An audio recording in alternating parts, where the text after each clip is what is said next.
Si Gerald ay isang batang hindi kumakain ng gulay. Mas gusto niyang kainin ang mga pagkaing hindi masustansya, katulad na lamang ng processed food, junk food, and sweets. Kaya naman siya isang lampa at sakiting bata. Isang umaga ay sinama si Gerald ng kanyang ina sa pamamalengke.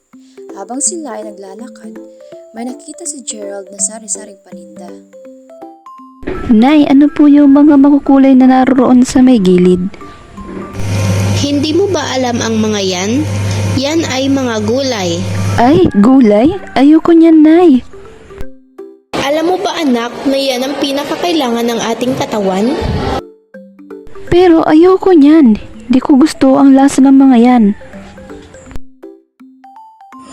Bili ka na suki ng mga gulay ko.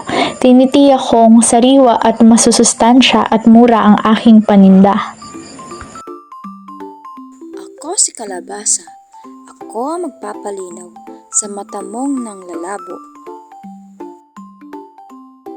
Ako si Malunggay ang magbibigay ng mga bitamina na kailangan ng iyong katawang nanghihina. Ako si Kangkong, ang magpapalakas ng iyong mga buto.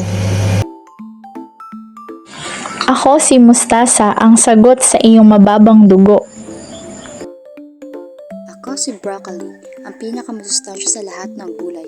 Dahil taglay ko ang lahat ng sustansya, katulad ng pagpapalakas ng immune, pagpapatibay ng buto, nagpapagaling sa sakit sa tiyan, nagpapagaling sa sakit ng katawan, nagpapagaling ng mga sakit sa puso, nagpapadagdag ng dugo, kaya ako na to. Nay, ayoko niyan. Hindi sila masarap. Anak, kailangan ng katawan mo yan para maging malakas at malusog kang bata. Pero, Nay,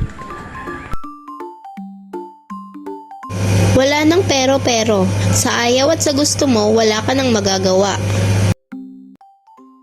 Bibili po ba kayo? Pabili ako ng pangpakbet.